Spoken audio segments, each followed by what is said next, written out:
கோவை மாவட்டம் மதுக்கரை பகுதியில் உள்ள தர்மலிங்கேஸ்வரர் கோவிலுக்கு சொந்தமான 125 கோடி ரூபாய் நிலம் மீட்பு. மோசடியில் ஈடுபட்ட கோவில் பரம்பரை அறங்காவலர்கள் பணி நீக்கம். இந்து சமய அறநிலையத்துறை அதிரடி நடவடிக்கை எடுத்துள்ளதாக முன்னாள் அறங்காவலர் கண்ணன் பேட்டி. கோவை மாவட்டம் மதுக்கரை அடுத்த மரப்பாலத்தில் மிகவும் பிரசித்தி பெற்ற அருள்மிகு தர்மலிங்கேஸ்வரர் திருக்கோவில் உள்ளது. இந்த திருக்கோவிலில் முறைகேடுகள் நடப்பதாக முன்னாள் அறங்காவலர் கண்ணன் இந்து அறநிலையத்துறையிடம் நீதிமன்றம் மூலமாக புகார் அளித்தார். இந்த புகாரின் அடிப்படையில் இந்து அறநிலையத்துறை அதிகாரிகள் ஆய்வு செய்து இந்த திருக்கோவிலில் 28 முறைகேடுகள் நடந்துள்ளதாக கண்டுபிடிக்கப்பட்டதுடன் கோவிலுக்கு சொந்தமான 125 கோடி ரூபாய் சொத்துக்களை மீட்டுள்ளதாக இன்று திருக்கோவில் முன்னாள் அறங்காவலர் கண்ணன் செய்தியாளர்களிடம் கூறினார். மேலும் இதுகுறித்து அவர் கூறுகையில், கோவில் அறங்காவலராக இருந்த R.K. கிருஷ்ணசாமி இந்து அறநிலையத்துறை அதிகாரிகளிடம் ஒப்புதல் வாங்காமல் பரம்பரை வாழ்நாள் அறங்காவலர்களாக ஜெயச்சந்திரன், முரளி, மொபைல் ரவி, திருமூர்த்தி, எலக்ட்ரிஷியன் மயில்சாமி ஆகியோரை நியமனம் செய்துள்ளார். இந்த நிலையில் R.K. கிருஷ்ணசாமி உள்ளிட்ட 5 பேரும் பல்வேறு முறைகேட்டில் ஈடுபட்டு வருவதாகவும் கோவில் பணத்தை கையாடல் செய்ததாகவும் புகார்கள் எழுந்து வந்தது. இந்த முறைகேடுகள் குறித்து கேள்வி எழுப்பியதால் தற்காலிக அறங்காவலராக இருந்த C.K. கண்ணன் கோவிலை விட்டு வெளியேற்றப்பட்டார். இதனைத் தொடர்ந்து இந்த முறைகேடு குறித்து சென்னை உயர்நீதிமன்றத்தில் புகார் அளித்தார் கண்ணன். இதனைத் தொடர்ந்து இந்த முறைகேடு குறித்து விசாரணை செய்து அறிக்கை தாக்கல் செய்ய சென்னை இந்து சமய அறநிலையத்துறை ஆணையர் உத்தரவிட்டார். அதன் பேரில் குழு அமைக்கப்பட்டு விசாரணை நடத்தியதில் கோவில் தட்டு காணிக்கை பணம், நிரந்தர உண்டியல், தற்காலிக உண்டியல் பணம், கோவில் மண்டப வாடகை, கடைகள் மூலம் கிடைத்த தொகை, கோவிலுக்கு நன்கொடையாக வந்த ஆபரணங்கள் ஆகியவற்றில் முறைகேடு நடந்தது கண்டுபிடிக்கப்பட்டது. மேலும் கோவிலுக்கு சொந்தமான மதுக்கரை L&T பைபாஸ் ரோட் அருகே இருந்த 125 கோடி ரூபாய் மதிப்பிலான 28.15 ஏக்கர் நிலமும் மீட்கப்பட்டது. R.K. கிருஷ்ணசாமி உள்ளிட்டோர் மீது 28 வகையான குற்றச்சாட்டுகளை குழுவினர் பதிவு செய்தனர். இந்த குற்றச்சாட்டுகளின் அடிப்படையில் R.K. கிருஷ்ணசாமி, V. திருமூர்த்தி ஆகியோரை தர்மலிங்கேஸ்வரர் திருக்கோவில் வாழ்நாள் பரம்பரை அறங்காவலர் பதவியிலிருந்து தற்காலிக நீக்கம் செய்து இந்து சமய அறநிலைத்துறை உத்தரவிட்டுள்ளது.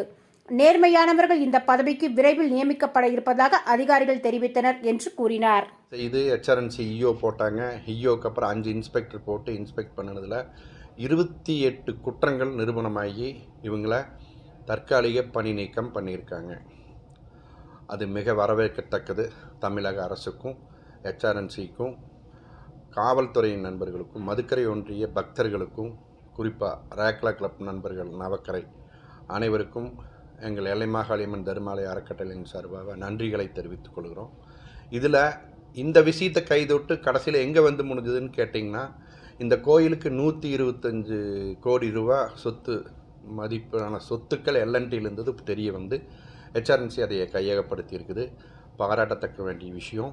HRNC வந்து தொடர்ந்து இந்த மாதிரி அந்த கோயில் இன்னும் கண்காணிச்சா மதுக்கரை ஒன்றிய பகுதியில் இருக்கிற அத்தனை கோயில்களும் புனரமைச்சு பூஜை புனஸ்காரங்கள் நல்லபடியாக பண்ணலாங்கிறது மதுக்கரை ஒன்றிய மக்கள், எட்டிமடை எல்லை மாகாளியம்மன் தர்மாலய அறக்கட்டளையுடைய நிர்வாகிகள் எங்களுடைய கருத்தும் வேண்டுதலும் அதுதான். அதை நிறைவேற்றி கொடுத்த HRNCக்கு மிக்க நன்றியை தெரிவித்துக் கொள்கிறோம். நன்றி, வணக்கம். இன்னொரு மிக முக்கியமான கருத்து நான் உங்ககிட்ட பகிர்ந்துக்கிறேன். HRNC வந்து இந்து கோயில்களை அபகரித்து அதில் இருக்கிற வருமானத்தை எடுத்து இந்து, முஸ்லீம், கிறிஸ்டினுக்கு எல்லாம் பண்ணுறாங்கன்னு ஒரு தவறான கருத்து இருக்குது.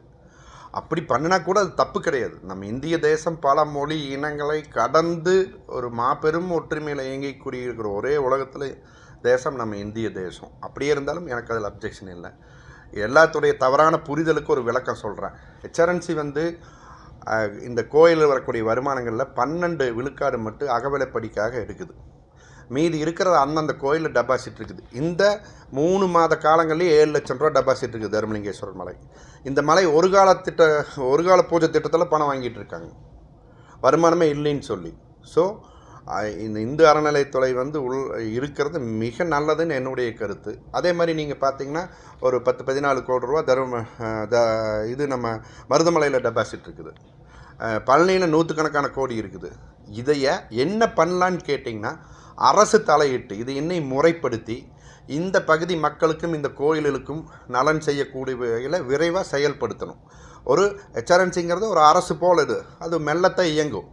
அந்த மெல்ல இயக்கம் இல்லைன்னா இன்றைக்கி இந்த 28 ஏக்கரை இந்த கோயில் இருக்கிறது அபகரிக்கப்பட்டிருக்கும். நம்ம எடுத்துகிட்டு போன பிரச்சனை வேறு, இப்போ வந்திருக்கிற பிரச்சனை வேறு. நீங்கள் இந்த கோயிலுக்கு கீழே 1.5 ஏக்கர் இருக்குது, அது என்னோட மண்டபங்கிறார் அவர். 1948 வேலப்பகவுண்டர் எழுதி கொடுத்த சொத்து அது, அவங்களை சார்ந்த மதுக்கிற நபர்கள் எழுதி கொடுத்தது. அதே மாதிரி எல்என்டியில் 28 ஏக்கர் இன்றைக்கி 125 கோடிக்கு போகும். அதை இப்போ ஹெச்ஆர்என்சி டேக் ஓவர் பண்ணிடுச்சு. கூடி விரைவில் அவங்களே இது பண்ணுவாங்க. இப்போ வந்து ஹெச்ஆர்என்சி அரசு துறையில் எல்லாமே என்னை தலைமை ஏற்று நடத்த சொல்கிறாங்க. நான் அது தலைமை எடுத்துக்க போகிறதில்ல. ஏன்னு கேட்டிங்கன்னா, இவர் ஒரு குற்றச்சாட்டு வச்சார், நான் சிறுபான்மையின தலைவர், என்னை ஒதுக்கிட்டு இவர் கவுண்டர் சமுதாயத்தில் வர்றாங்கன்னு. நான் பதவிக்கே வரல. நான் அங்கே ஒரு தொண்டனாக என்ன பண்ண போகிறேன்னா, இப்போ அந்த வனத்துக்குள்ளே இருக்கிறனால அங்கே வர்ற இந்த பக்தர்களுக்கு வந்து பாதுகாப்பு இல்லை. புலி சிறுத்தை நடமாட்டம் அதிகமாக இருக்குது. கீழேருந்து இந்த 1000 படிக்கும் திருப்பதி மாதிரி ஏங்கிள் ஃபிட் பண்ணி சைடில் நெட்டு கட்டி மேலே வரைக்கும் கவர் பண்ணி ஒரு பாதுகாப்பு பண்ணி கொடுக்க போகிறோம். வருஷம் நான் நடத்துகிற மாதிரி சித்ரா பௌர்ணமி பண்ண போகிறோம். அதே மாதிரி அங்கே வர்றவங்களுக்கு மிகுந்த சுகாதாரக்கேடு இருக்குது.